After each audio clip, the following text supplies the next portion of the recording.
ಬೆಂಗಳೂರು ಫಸ್ಟ್ಗೆ ಸ್ವಾಗತ. ನಾನು ಶ್ವೇತಾ. ಈಗ ಹೆಡ್ಲೈನ್ಸ್.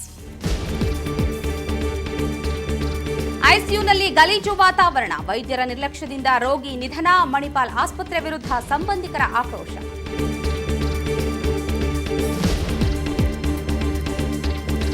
ಜಾರಿಯಾಗದ ಚುನಾವಣಾ ಆಯೋಗದ ಆದೇಶ, ಹಲವೆಡೆ ಬಿಬಿಎಂಪಿ ವಾರ್ಡ್ ಕಚೇರಿಗಳಿಗೆ ಬೀಗ, ಕೈತಪ್ಪಿತು ಮತದಾರ ಚೀಟಿ ಪಡೆಯೋ ಕಡೆ ಅವಕಾಶ. ಕೈಗೂಡದ ರಾಜ್ ಪ್ರತಿಮೆ ಅನಾವರಣ, ಬೆನ್ನು ಮೂಳೆ ಮುರಿದರೂ ಕುಗ್ಗದ ಅಭಿಮಾನ, ಕನಸು ನನಸಾಗಿಸಲು ಆಟೋ ಚಾಲಕನ ಪಣ.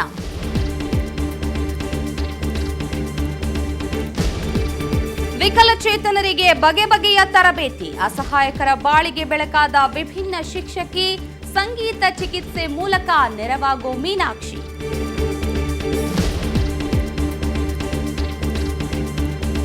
ಕೂದಲ ಸಮಸ್ಯೆಗೆ ಇಲ್ಲಿದೆ ಈಸಿ ಪರಿಹಾರ, ಮನಸೆಳೆಯೋ ಬಗೆ ಬಗೆಯ ಕೃತಕ ಕೇಶಾಲಂಕಾರ, ಆರ್ಟಿಫಿಷಿಯಲ್ ವಿಗ್ನಿಂದ ತಲೆ ಟೆನ್ಷನ್ ದೂರ.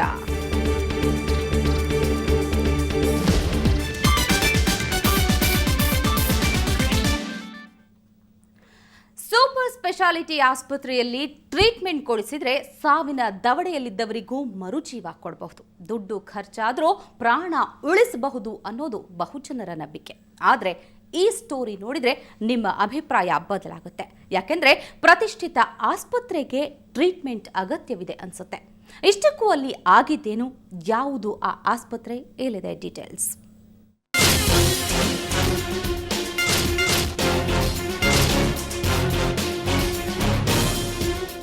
ಶೂ ಚಪ್ಪಲಿ ಹಾಕಿಕೊಂಡೇ ಒಳಗೆ ಓಡಾಡ್ತಿರುವ ವ್ಯಕ್ತಿಗಳು, ಅತ್ತಿಂದಿತ್ತ ಓಡಾಡ್ತಿರುವ 4 ಜನರು, ಕೊಳಕೆದ್ದ ಫ್ಲೋರ್.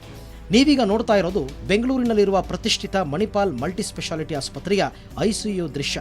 ಹೌದು, ಐಸಿಯುನಲ್ಲಿ ಶುಚಿತ್ವ ಕಾಪಾಡದೆ ರೋಗಿಯ ಸಾವಿಗೆ ಕಾರಣವಾದ ಆರೋಪ ಮಣಿಪಾಲ್ ಆಸ್ಪತ್ರೆ ವಿರುದ್ಧ ಕೇಳಿಬಂದಿದೆ. ಬೆಂಗಳೂರಿನ ಜೆಪಿ ನಗರ ನಿವಾಸಿ ಶೋಭಾ ಗರ್ಭಕೋಶ ಕ್ಯಾನ್ಸರ್ಗೆ ತುತ್ತಾಗಿದ್ದರು. ಚಿಕಿತ್ಸೆಗಾಗಿ ಮಣಿಪಾಲ್ ಆಸ್ಪತ್ರೆಗೆ ದಾಖಲಾಗಿದ್ದರು. ಬರೋಬ್ಬರಿ 34 ದಿನಗಳ ಕಾಲ ಐಸಿಯುನಲ್ಲಿ ಚಿಕಿತ್ಸೆ ಪಡೆದ ನಂತರ ಶೋಭಾ ಆರೋಗ್ಯದಲ್ಲಿ ಚೇತರಿಕೆ ಕಂಡಿತ್ತು. ಹೀಗಾಗಿ ಐಸಿಯುನಿಂದ ವಾರ್ಡ್ಗೆ ಶಿಫ್ಟ್ ಮಾಡಿದರು. ಅದ್ಯಾಕೋ ಏನೋ ಮತ್ತೆ ಆರೋಗ್ಯ ಬಿಗಡಾಯಿಸಿಬಿಡ್ತು. ಮತ್ತೆ ಐಸಿಯುಗೆ ಶಿಫ್ಟ್ ಮಾಡಿದ್ರೂ ಶೋಭಾ ಗುಣಮುಖರಾಗಲೇ ಇಲ್ಲ. ಅಶುಚಿ ವಾತಾವರಣದಿಂದ ಉಂಟಾದ ಸೋಂಕಿನಿಂದಲೇ ಶೋಭಾ ಸಾವನ್ನಪ್ಪಿದ್ದಾರೆ ಅನ್ನೋದು ಸಂಬಂಧಿಕರ ಆರೋಪ. ಆ್ಯಂಡ್ ದೆನ್ ಐಸಿಯು ಕರ್ಕೊಂಡು ಹೋದ್ಮೇಲೆ ಅಧ್ವಾನ ಮಾಡಿಟ್ಬಿಟ್ರು ಅಲ್ಲಿ. They just ruined her case badly and they are charging $1,000 ಅಂದರೆ $50,000 ದಿನ ಚಾರ್ಜ್ ಮಾಡ್ತಾ ಇದ್ದಾರೆ. They are charging US rates and the ICU is dirtier than the Kadasipalya bus stand. Probably the Leela Palace toilets are cleaner than the ICU here. ಇನ್ನು ವೈದ್ಯರ ನಿರ್ಲಕ್ಷ್ಯವು ಶೋಭಾಳ ಸಾವಿಗೆ ಕಾರಣ ಎಂದು ಆರೋಪಿಸಿದ್ದಾರೆ. ಹೀಗಿದ್ರೂ ಬರೋಬ್ಬರಿ 14 ಲಕ್ಷ ಬಿಲ್ ಮಾಡಿದ್ದಾರೆ ಅಂತ ಸಂಬಂಧಿಕರು ಆಕ್ರೋಶ ವ್ಯಕ್ತಪಡಿಸಿದ್ದಾರೆ.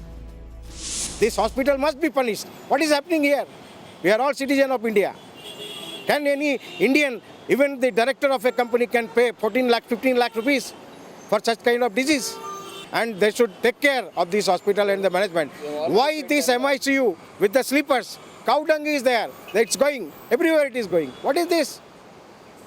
There is no mask. Nothing. ಹಣ ಎಷ್ಟು ಖರ್ಚಾದರೂ ಪರವಾಗಿಲ್ಲ, ಪ್ರಾಣ ಆದರೂ ಉಳಿಲಿ ಅಂತ ಜನರು ಹೈಟೆಕ್ ಆಸ್ಪತ್ರೆಗಳಿಗೆ ಹೋಗ್ತಾರೆ. ಆದರೆ ಅಲ್ಲೂ ಹಣಕ್ಕಷ್ಟೇ ಮಹತ್ವ ಕೊಟ್ಟು ಪ್ರಾಣವನ್ನು ಲೆಕ್ಕಿಸದೇ ಇರೋದು ನಿಜಕ್ಕೂ ದುರಂತ. ಬೆಂಗಳೂರಿನಿಂದ ಕ್ಯಾಮರಾ ಪರ್ಸನ್ ಸತೀಶ್ ಜೊತೆ ಶ್ರೇಯಾ ಶೆಟ್ಟಿ, ಸುವರ್ಣ ನ್ಯೂಸ್. ಚುನಾವಣೆ ಸಮೀಪಿಸ್ತಾ ಇದ್ದಂತೆ ಒಂದು ಕಡೆ ಮುಖಂಡರಿಗೆ ಸೋಲು ಗೆಲುವಿನ ಚಿಂತೆಯಾದರೆ ಮತದಾರರಿಗೆ ವೋಟರ್ ಐಡಿ ಗೊಂದಲ. ಹೀಗಾಗಿ ರಾಜ್ಯಾದ್ಯಂತ ವೋಟರ್ ಐಡಿ ಸಾರ್ವಜನಿಕರಿಗೆ ಸಮರ್ಪಕವಾಗಿ ತಲುಪಲು ಚುನಾವಣಾ ಆಯೋಗ ಸಾಕಷ್ಟು ಕಸರತ್ತು ನಡೆಸಿತು. ಆದರೆ ಬೆಂಗಳೂರಲ್ಲಿ ಅಧಿಕಾರಿಗಳ ಬೇಜವಾಬ್ದಾರಿತನದಿಂದ ಕೊನೆಯ ದಿನದ ಪ್ಲಾನ್ ಎಲ್ಲ ಫ್ಲಾಪ್ ಆಯಿತು.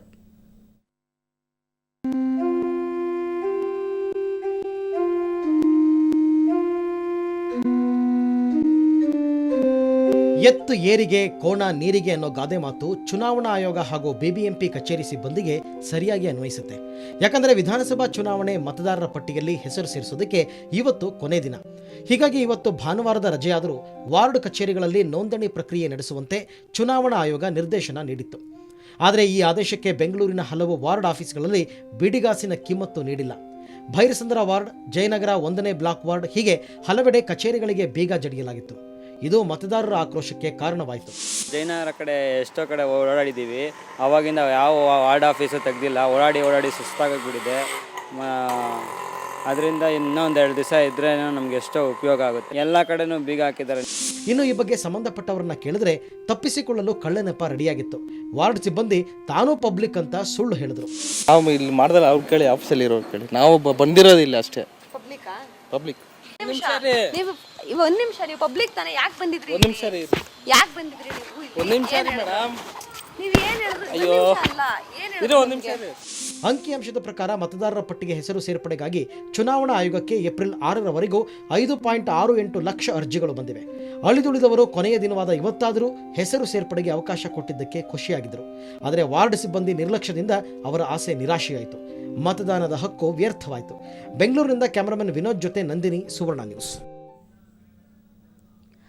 ಉದ್ಯಾನ ನಗರಿಯಲ್ಲಿ ಚೀಟಿಂಗ್ ಮಾಡೋರಿಗೇನು ಕಡಿಮೆ ಇಲ್ಲ. ತಮ್ಮ ಬಣ್ಣದ ಮಾತಿನಿಂದ ಮೋಡಿ ಮಾಡಿ ಅಮಾಯಕರಿಗೆ ಚಳ್ಳೆ ಹಣ್ಣು ತಿನ್ನಿಸ್ಬಿಡ್ತಾರೆ.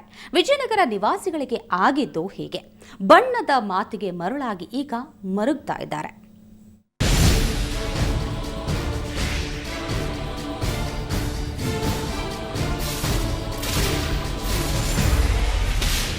ಹಣ ಹಣ ಹಣ ಹಣ ಅಂದರೆ ಯಾರಿಗೆ ತಾನೇ ಬೇಡ ಹೇಳಿ?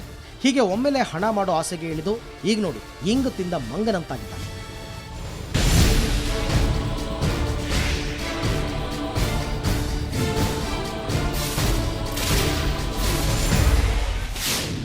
ಎಸ್, ಚಿಟ್ ಫಂಡ್ ಬೆನ್ನು ಬಿದ್ದ ಇವರೆಲ್ಲ ಲಕ್ಷಾಂತರ ರೂಪಾಯಿ ಕೈ ಸುಟ್ಕೊಂಡಿದ್ದಾರೆ. ವಿಜಯನಗರದ ಇವರಿಗೆಲ್ಲ ಈ ಗಂಗಾಧರ್ ಉಂಡೆ ನಾಮ ಹಾಕಿದ್ದಾರೆ. RPC ಲೇಔಟ್ನಲ್ಲಿ ರುಬಿಸ್ಕೋ ಚಿಟ್ ಸಂಸ್ಥೆಯನ್ನು ಆರಂಭಿಸಿದ್ದ ಈತ ತನ್ನ ಬಣ್ಣದ ಮಾತಿನಿಂದ ನೂರಾರು ಜನರನ್ನು ಸೆಳೆದಿದ್ದ. ಅಷ್ಟೇ ಯಾಕೆ, ಕಿರುತೆರೆ ನಟಿ ಕಮಲಾ ಕೂಡ ಗಂಗಾಧರನ ಬಣ್ಣದ ಮಾತಿಗೆ ಮರುಳಾಗಿ ಹಣ ಹೂಡಿದ್ರು. ಆದರೆ ಕಳೆದ ಕೆಲ ತಿಂಗಳಿನಿಂದ ಗಂಗಾಧರ್ ನಾಪತ್ತೆಯಾಗಿದ್ದಾನೆ. ನನ್ನ ಹತ್ರ 1 ಲ್ಯಾಕ್ ಕ್ಯಾಶ್ ತೊಗೊಂಡಿದ್ದಾರೆ, ಮತ್ತು 1 ಲಕ್ಷದ ಚೀಟಿ ಕೂಡ ನಾನು ಅಮೌಂಟ್ ಕಟ್ಟಿದ್ದೀನಿ ಅವ್ರಿಗೆ. ಈಗ ನನಗೆ 2 ಲಕ್ಷ ರೂಪಾಯಿ ಆಗಿದೆ. ನಂದು ಅನ್ನೋದಕ್ಕಿಂತ ನಂತರದವ್ರಿಗೆ 100 ಜನಕ್ಕೆ ಈ ಮನುಷ್ಯ ಹೀಗೆ ಮೋಸ ಮಾಡಿ ಎಲ್ಲ ದುಡ್ಡೆಲ್ಲ ಎತ್ಕೊಂಡು ಈಗ ಫೆಬ್ರವರಿ 5ನೇ ತಾರೀಕಿಂದ ಕಾಣಿಸ್ತಾ ಇಲ್ಲ. ಇನ್ನು ಕೆಲವರು ಹಣಕ್ಕಾಗಿ ಆತನ ಕಚೇರಿಗೆ ಹೋಗಿ ಗಲಾಟೆ ಮಾಡಿದ್ರಂತೆ. ಆಗ ಅವರಿಗೆಲ್ಲ ಚೆಕ್ ನೀಡಿದ್ದಂತೆ. ಆದರೆ ಆ ಚೆಕ್ಗಳೆಲ್ಲ ಬೌನ್ಸ್ ಆಗಿವೆಯಂತೆ. ಇನ್ನು ಕೆಲವರಲ್ಲಿ ಚಿಟ್ ಫಂಡ್ನ ಇನ್ನೊಂದು ಬ್ರಾಂಚ್ ತೆರೆಯೋದಾಗಿ ಪೂಸಿ ಬಿಟ್ಟಿದ್ದಂತೆ. ಆದರೆ ಇದೀಗ ಸುಮಾರು 5 ಕೋಟಿ ರೂಪಾಯಿ ಪಂಗನಾಮ ಹಾಕಿ ತಲೆಮರೆಸ್ಕೊಂಡಿದ್ದಾನೆ. ಬೇರೆಯವ್ರ ಹತ್ರ ಇಸ್ಕೊಟ್ಟೆ ನಾನೀಗ 1.5 ಲಕ್ಷ. ಇವನು ಸುಮಾರು ಜನಕ್ಕೆ ಹಾಕಿದ್ದಾನೆ ಸರ್. ಕಮ್ಮಿ ಅಂದರೆ ಒಂದು 100-150 ಜನ ಇರ್ಬೋದು. ಅಂದರೆ ಎಲ್ಲ ಹೆಣ್ಮಕ್ಳನ್ನ ಜಾಸ್ತಿ ಅಟ್ಯಾಚ್ ಮಾಡಿದ್ದಾನೆ.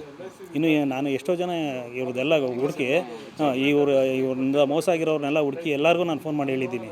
ನಿನ್ನೆ 10 ಗಂಟೆಗೆ ಬರೋಕ್ಕೆ ಹೇಳಿದ್ದೀನಿ. ಇದೀಗ ಇವರೆಲ್ಲ ನ್ಯಾಯಕ್ಕಾಗಿ ಪೊಲೀಸರ ಮೊರೆ ಹೋಗಿದ್ದಾರೆ. ಅದೇನೇ ಇರಲಿ, ಗೊತ್ತಿಲ್ಲದವರ ಜೊತೆ ವ್ಯವಹಾರ ನಡೆಸೋದಕ್ಕೂ ಮೊದಲು ಒಮ್ಮೆ ಚೆನ್ನಾಗಿ ಯೋಚಿಸಿಕೊಳ್ಳಿ. ಬೆಂಗಳೂರಿನಿಂದ ಕ್ಯಾಮರಾಮನ್ ವಿಷ್ಣು ಜೊತೆ ವೆಂಕಟರಮಣ್, ಸುವರ್ಣ ನ್ಯೂಸ್. ಬೆಂಗಳೂರು ಫಸ್ಟ್ ಮುಂದುವರಿಯುತ್ತೆ ಬ್ರೇಕ್ನ ನಂತರ.